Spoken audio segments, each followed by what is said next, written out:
Guys, gagawa tayo ng binagoong ano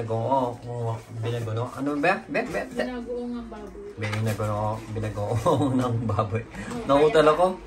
Hindi. Bali ano ito mga kamay friends. Ano ba tawag dito? Pata. So, pata team.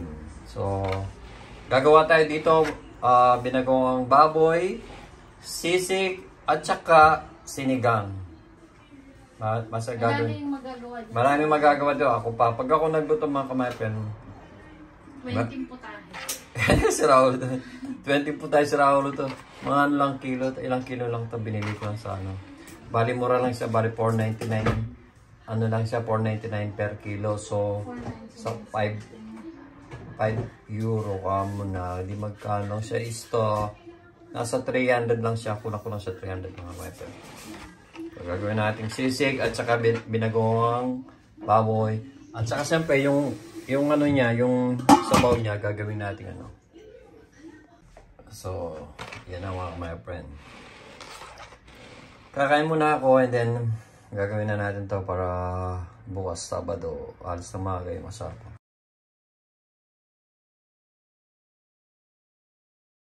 Hello guys, happy Sunday to everyone and God bless to us. So ngayon guys, magluluto dahil Sunday ngayon at oras na rin.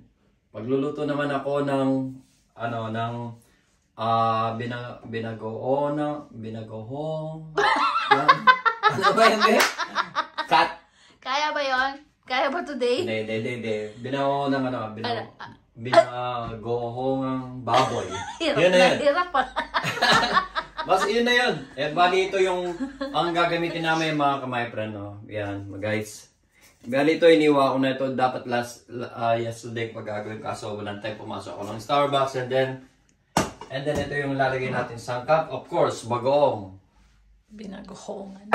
Binagoongang. Wala kasing H yun. Wala ba? Binagoongang.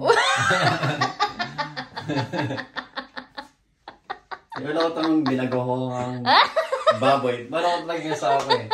So, magluluto tayo yan.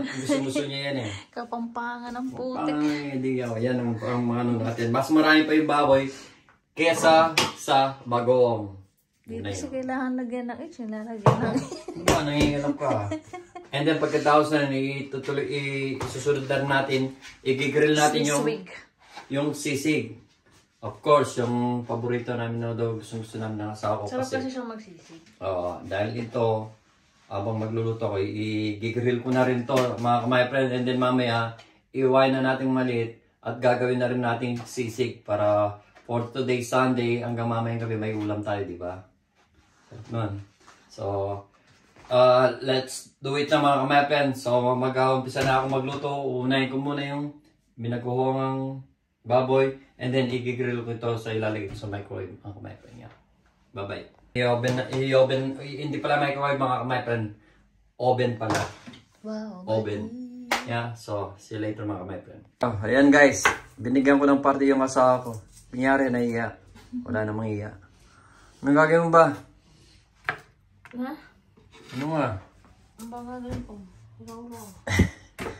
Mag-iwa siya ng mga kamay friend bawang. Ayaw niya kasi mag-iwa ng bawang. Sabi ko siya. Ayaw ako nag-iwa niya. Sabi ko, para may party ka naman, sabi ko Ayaw niya ng bawang. Ayaw ko lang mag-iwa ng bawang sa kasi. Dagdagan mo yan, B, yung yung maliliit. Yeah. Ha? Yung mga bawang. Ano? Maliliit. Dagdagan ko pa? Ito tapos. Dahil okay na yan. I mean na maliit lang. Oo. Ano na may pakalapit?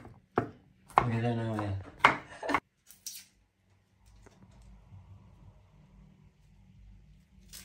$2,000 years later.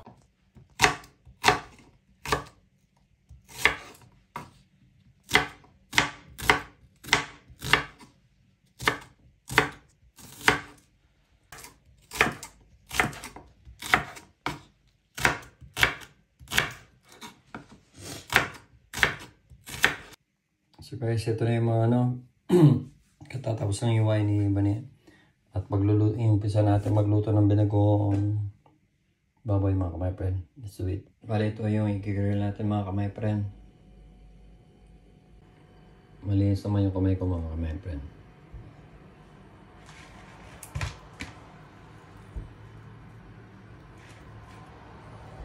Kasi ang masarap na pang sisig mga kamay friend yung may taba-taba.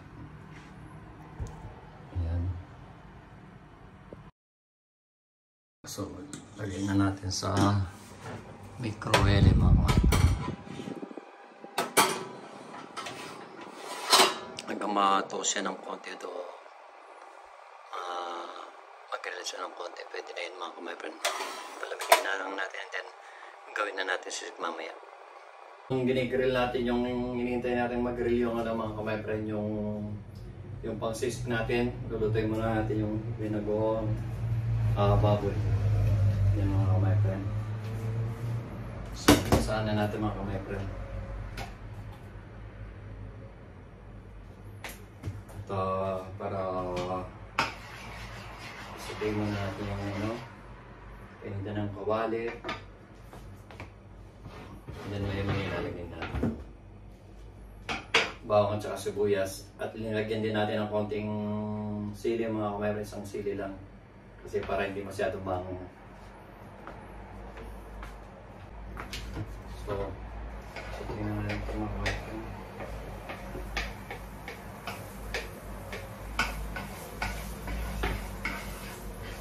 Sabay na rin natin yung sibuyas mga kamay friend. Sabay-sabay na to. Para isang na lang.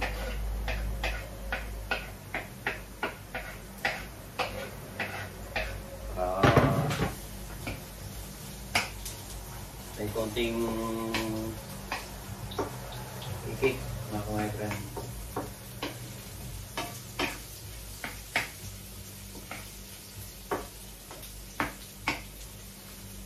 Sunday ngayon pagluluto ko yung asawa ko sa boss.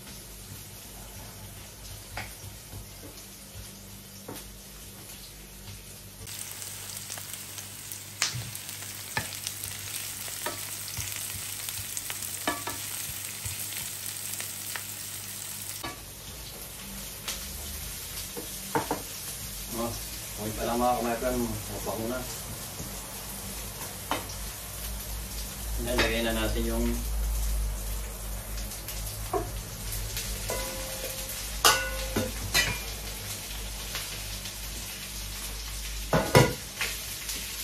itong naging mga tao. Ayan natin yung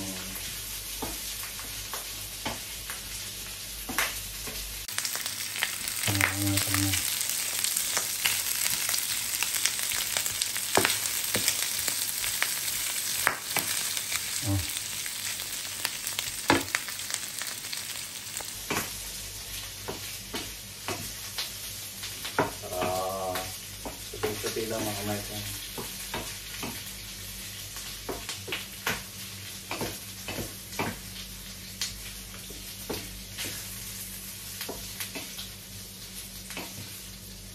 Usually mga kamay friend, pinakulungan ko na itong baboy na to para lumambot siya, para pag niluto ko na sa bago medyo hindi na matagal iluto.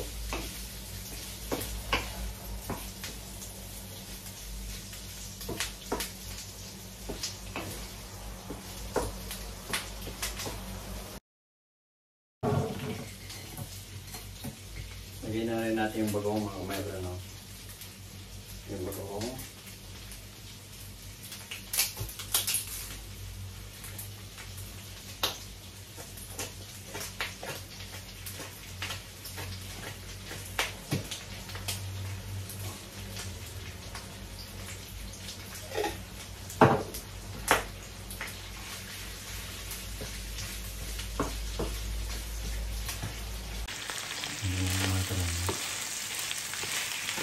Ito lang mga kamay friend. Pinalitan ko yung ano ko. Nahirapan ako.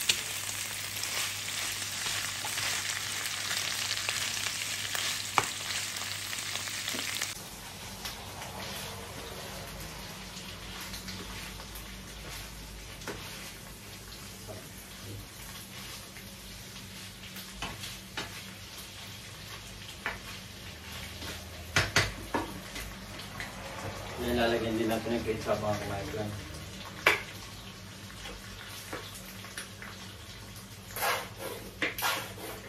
Lagyan ko lang ng tubig to.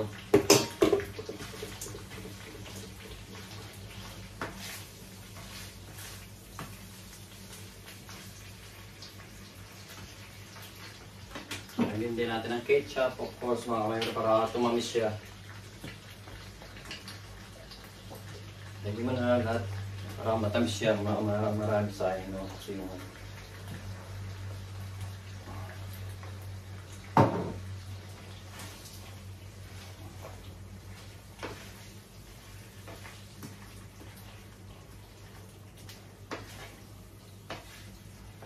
lagyan din natin ng paminta mga kamay friend. Favorite ng asawa pag maraming paminta.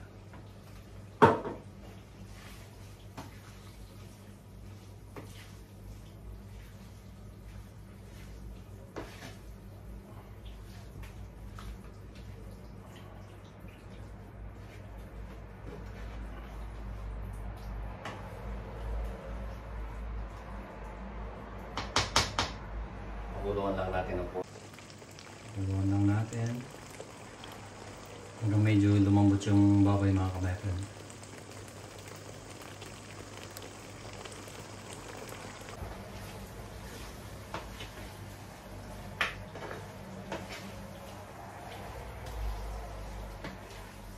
Malapit ng maluto ito mga kabayan. Kasi malambot na ito mga kabayan. Pinakulungan ko na kahapon.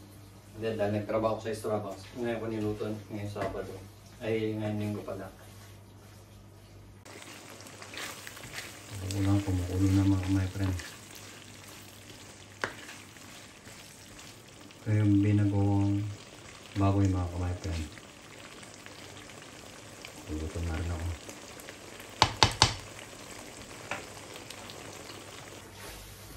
Ganda pa naman ang weather pero malamig pa rin sa labas mga my friend.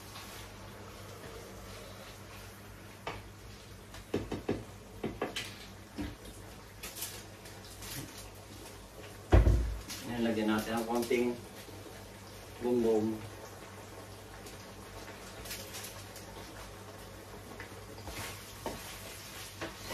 Bango mga my friend. Ito lang my friend, ulam na to eh. Itong ginagawang baboy na to, inuulam na namin. Mamaya patikiin natin kay Vanessa. Konting ano na, maluluto na mga my friend.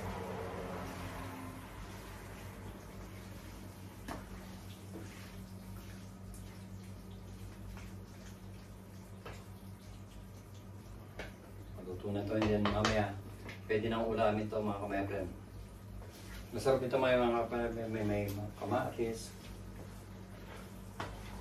may bagoong, ay may mangga. Tawagin natin yung asawa, patitikman natin mga friend. Be! Be! Tikman mo nga kung okay na.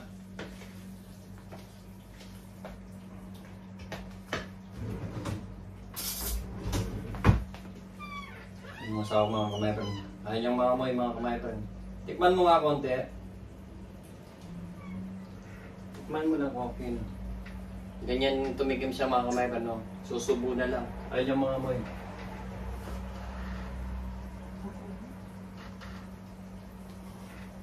Gusto niya may laman. Gusto niya may baboy. Sabi niya, bagoong. Hindi, masarap. Masarap? Gusto mo laman? Nan. Oo. Palambutin mo lang. Masarap. Ako nga titikim. Tatikman na yung iba sa akin naman titikim.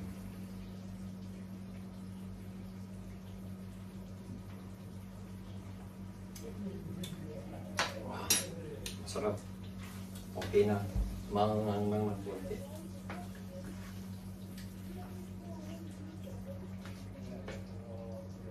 Patayin na natin para kumakain. Luto na to. Ito mga kamay.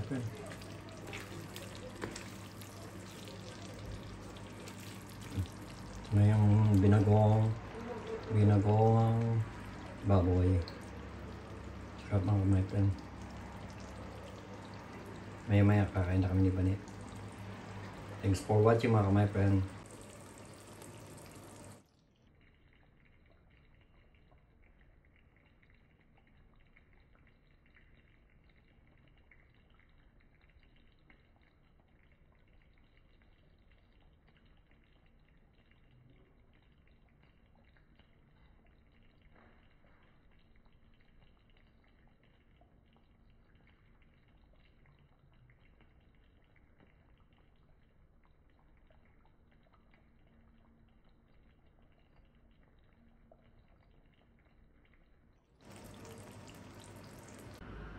So yun guys, oh, yung binagawang baboy natin umusok-usok pa.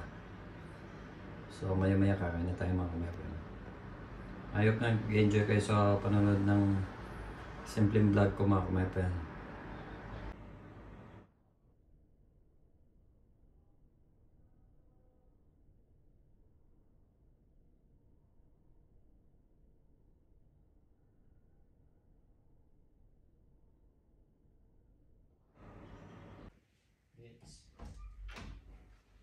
Hello guys, kakain na ako. Yung asawa ko hindi kakain. Hindi ko makain ng kain sa oras na yun. Kundi kakain lang siya ng itlog ko. Itlog pala, itlog. Yan mga kamay friend. Kain na tayo mga kamay friend. Ito yung ano ko, niluto kanina, di ba? Kulang ako ng kutsara. Ano ba gusto mo, Bea? Plato? Ano gusto mo? Plato lang na ano. Tinidor, wala kang tinidor.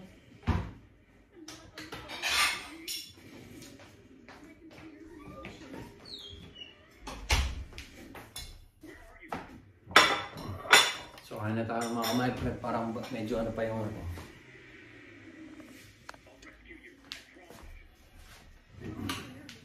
Ano yung asawa hindi nagkakaano lang yung diet. Siyempre tayo. Pero abang ano pinapalamig ko na lang yung pork ano natin. Yung pork gagawin natin pork sisig yung sisig natin mamaya mga kamay friend. Mamaya ako gagawin. And then palalamigin muna natin. And then maliligo muna ako mamaya. Dahil amoy niluto ako, amoy bagoong ko. Ayusin ko lang yung camera natin mga kamay friend, medyo tabingi. Yan, okay na yan mga kamay friend. Ano ba magandang palabas ngayon? Anong Netflix mamaya ako Na paano ba yung Netflix natin? Wala na. Hindi ko lang kung hakba o labas. Pagkapagkalo ko. Kasi gusto kong ano yung nowhere. Ano ko sa pangalan?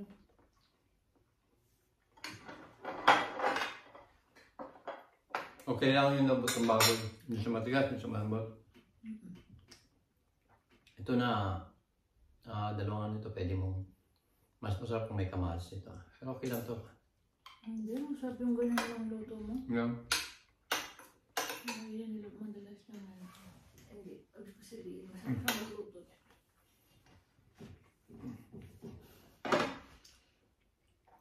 Hindi yata masarap eh. Mainit pa eh! Mainit na. Nagmamadali.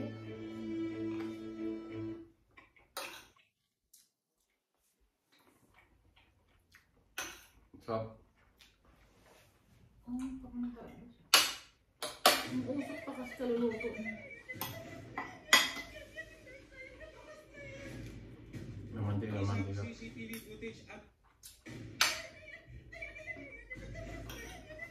Paano naman yan? Ninakaw na baby. Isang CCTV footage ang napasakamay pa ng mga polis kaugnay sa pagkawala ng sanggol na si Baby J sa Binangonan, Rizal. Kuwang-kuwa nga sa CCTV camera na ito ang mismo pagtakas ng ating subject na nakadulistros mula ulo ng paa. Meron siyang itim na mask at itim din na jacket habang tangay-tangay nga si Baby J.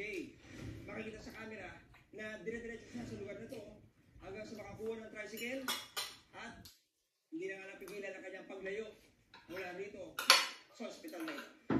Sa pag-usad ng investigation, kinumpirma ng mga polis na si Baby J ang sanggol na nakulang karga-karga ng isang sa video na palabas ng ospital. Dahil sa nakuha ng CCTV, ang ginawa ng ating kapulisan, nag-screenshot ng kanyang photo at ipina-identify, i-distribute nito sa lahat ng barangay ng Binangonan and nearby municipalities. Sinundan ng mga ospital ang babae hanggang isang kuha pa ng CCTV camera ang napasakamay ng mga polis. Nasa palengke ang babae, bitbit ang sanggol at ilang saglit pa, sumakay siya ng tricycle kasama pa rin ang sanggol. Sumakay ulit ng tricycle. Papunta ng isang may bike yung sanggol? pumunta sa public court.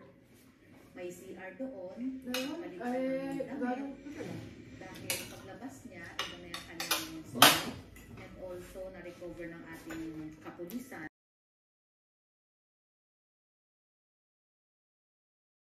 Stay doon ang mag-ina. So, sinekret talagang yung bata. Ano nga lang. Nakita mo niya, or Buhay ka itong din ka. condition ba, itong bata, positively identified naman nung family, nung baby. Paano niya nakuha yung baby? Na kinuha. Paano po yun na-realize na si baby naibalik na? Pagdating pa po niya sa akin, para kung ano yung nag-slow mo talaga. Talaga napaka-thankful po ako kasi naibalik siya sa akin yung time na yun. Sobrang masaya ko po talaga. Si nanay po yung nagbigay po sa inyo. Si nanay po.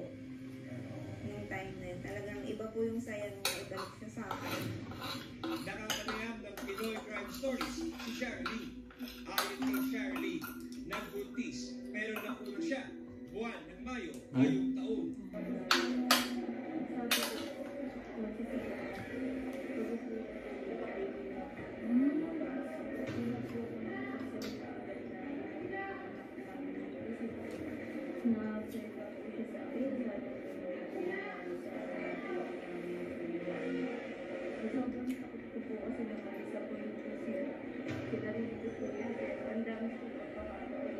Sabi ko na eh. Dagdag ni Charlie, ilang beses siyang nagpabalik-balik sa ospital para magpa-check up.